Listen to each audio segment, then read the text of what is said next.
अस्सलाम वालेकुम dear students. एक नए लेक्चर के साथ मैं हूं तौसीफ़ुल्लाह खटक और आज हम क्लास फर्स्ट ईयर के चैप्टर नंबर 3 का एक दूसरा लेक्चर स्टार्ट करने जा रहे हैं जो हमारे साथ है valence shell electron pair repulsion theory.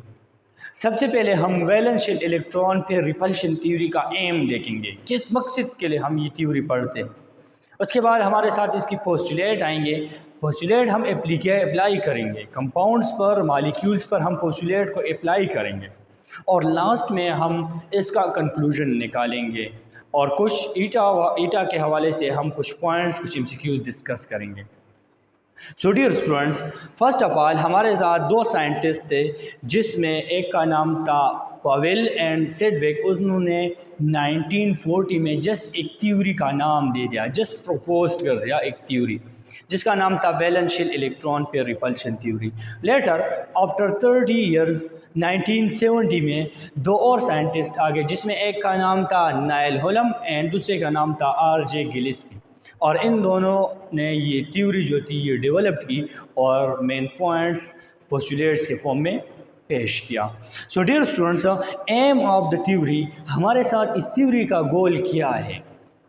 Generally हमने पिछले इलेक्ट्रॉनिक थ्योरी ऑफ वैलेंसी में बताया था कि ज्योमेट्री और शेप के बारे में इस थ्योरी ने नहीं बताया। तो इस थ्योरी का जो मेन मकसद है ये डिपेंड करता है, या जो मेन मकसद के हवाले से एक्सप्लेन करता है, ये शेप और ज्योमेट्री ऑफ मॉलिक्यूल और कंपाउंड्स एक्सप्लेन करता है। सो डियर स्टूडेंट्स, तो जानते हैं कि हमारे पास ज्योमेट्री क्या होती है।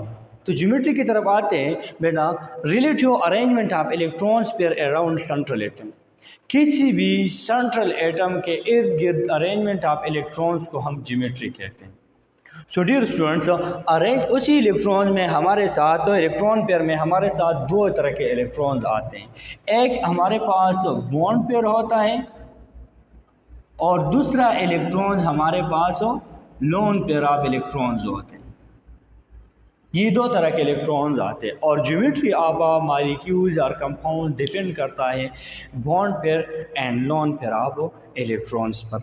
शेप क्या होता है? The figure that is formed by the bonded atoms with central atom. Mean वो फिगर, वो स्ट्रक्चर, वो शेप जो हमारे पास बॉन्डेड एटम्स की मदद से बनता है, सेंट्रल एटम के साथ जो बॉन्डेड एटम्स कंबाइन हो चुके हैं उसकी मदद से जो रिजल्ट में जो फिगर आ जाए, जो स्ट्रक्चर आ जाए, this is known as a shape. Actually shape हमारे साथ as a result of bond pair से आता है। मीन कि हमारे साथ कोई भी एटम्स, इलेक्ट्रॉन दूसरे एटम्स के साथ शेयर कर ले और उसकी रिजल्ट में जो स्ट्रक्चर आ जाए, दिस इज कॉल्ड शेप।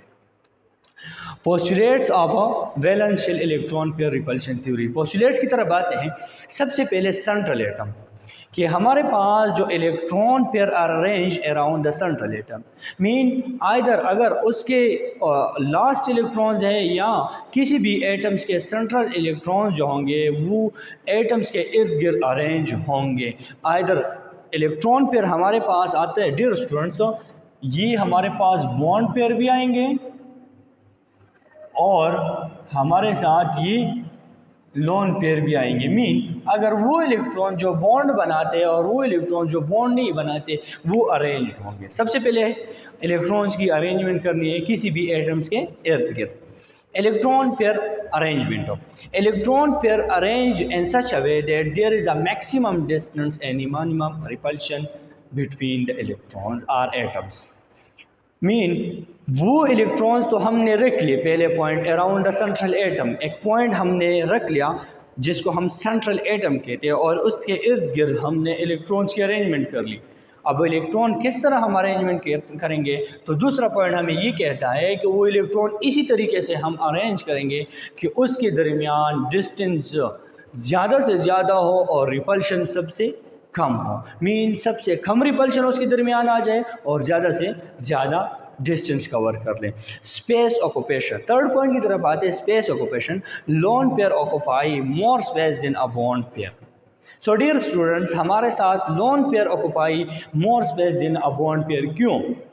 क्योंकि अगर हम देख लें जब भी बॉन्ड फॉर्मेशन हमारे पास होती है तो उसमें जब एटम्स दूसरे एटम्स के साथ बॉन्ड बनता है तो शेयरिंग ऑफ इलेक्ट्रॉन्स होती है। हमने पिछले लेक्चर में पढ़ा है तो डियर स्टूडेंट्स, जब शेयरिंग ऑफ इलेक्ट्रॉन्स होती है और बॉन्ड फॉर्मेशन आ जाते हैं तो वहाँ पर इलेक्ट्रॉन्स एनर्जी लॉस कर देता है।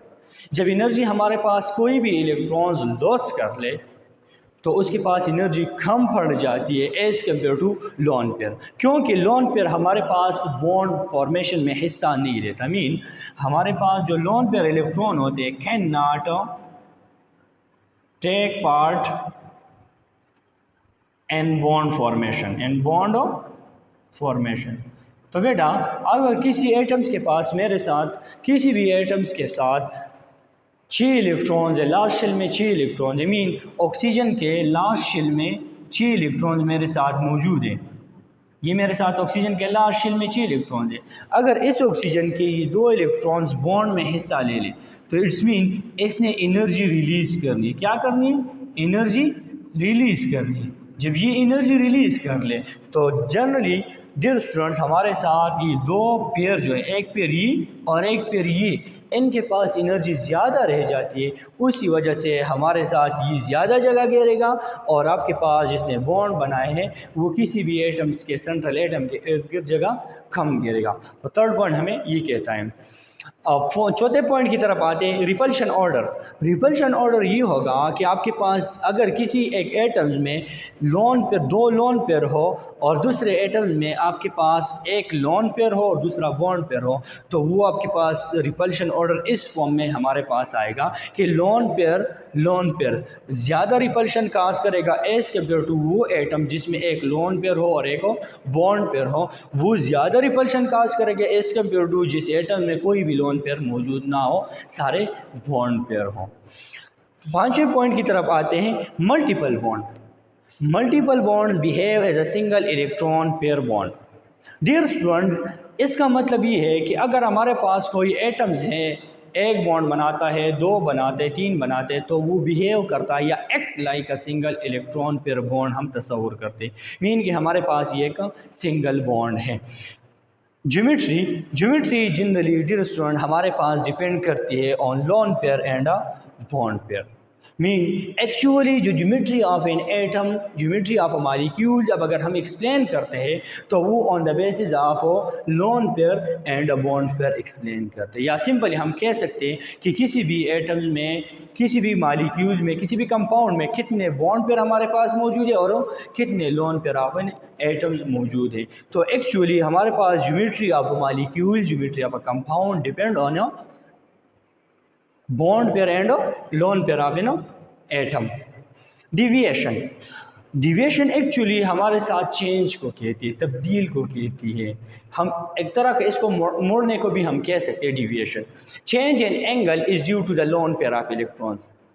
मीन अब अगर हमारे पास किसी भी एटम में एंगल में चेंज आ गया, तब्दीली आ गई दूसरे एटम्स की बनिस्बत, तो उसमें या तो लोन पेयर ज़्यादा होंगे या उसमें कोई लोन पेयर नहीं होगा। वजह क्या है डियर स्टूडेंट, मैंने यहाँ पर आप लोगों को एक्सप्लेन कर दिया। जो आपके पास ऑक्सीजन एटम मौजूद है उसने सपोज 2 बॉन्ड बना लिए। तो दूसरा एटम अगर हम देख ले, हमारे साथ अगर CO2 देख ले, CO2 अगर हम देख लें तो हमारे पास कार्बन सेंट्रल एटम आएगा, इसने ऑक्सीजन के साथ ये बॉन्ड बना लिया। मीन अब अगर हमारे पास इसकी एंगल हम देख लें तो हमारे पास इसका एंगल बनता है 180 डिग्री बन जाता है।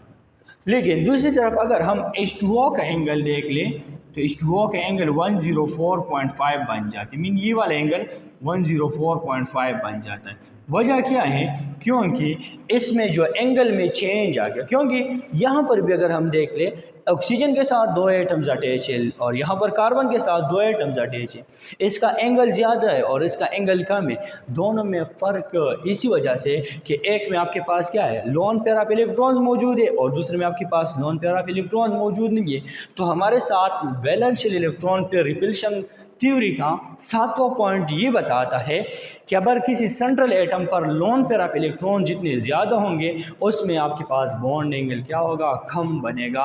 क्योंकि उसमें डिविएशन आएगी, चेंज आएगी। वो चेंज किस वजह से आती है? Due to lone pair of electrons. और हमने ये बात यहाँ पर कर ली कि आपके पास थर्ड पॉइंट में हमने इसको एक्सप्लेन कर दिया कि लोन पेयर एनर्जी ज़्यादा होती है इसके पास as compare to bond pair, इसी वजह से ये ज़्यादा स्पेस ऑक्यूपाई करता है। पाई ऑटो पॉइंट की तरफ आते हैं पाई बॉन्ड।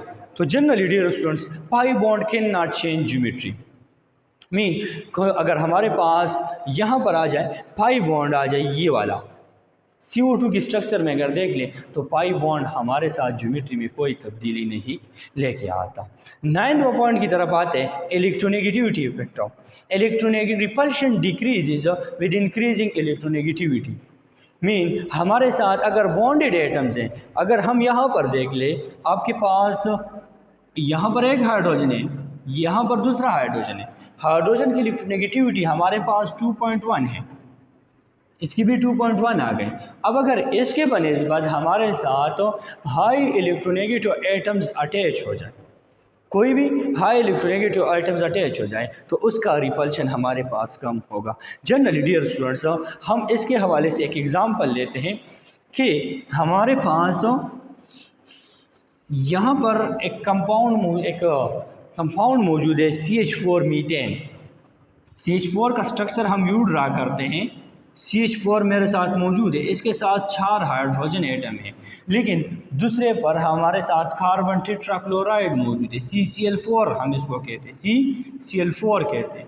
तो डियर स्टूडेंट्स, हमारे साथ अगर हम देख ले तो इसमें हाइड्रोजन की इलेक्ट्रोनेगेटिविटी 2.1 है, तो सारे एक ही हाइड्रोजन है, 2.1 इलेक्ट्रोनेगेटिविटी होगी।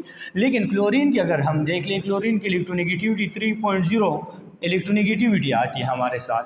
तो डियर स्टूडेंट, अगर हम देख लें क्लोरीन की इलेक्ट्रोनेगेटिविटी ज़्यादा एज़ कम्पेयर टू हाइड्रोजन, तो यहाँ पर हमारे साथ रिपल्शन क्या होगा, ये वाला रिपल्शन, ये क्या हो जाएगा, ये डिक्रीज हो जाएगा, क्योंकि हमारे साथ हाई इलेक्ट्रोनेगेटिव एटम्स एक दूसरे एक कंपाउंड एक एलिमेंट सेंट्रल एटम्स के साथ अटैच है। इसी वजह से हम लास्ट पॉइंट में कहते हैं कि रिपल्शन डिक्रीज होगी with increasing electronegativity of bonded atoms के हवाले से।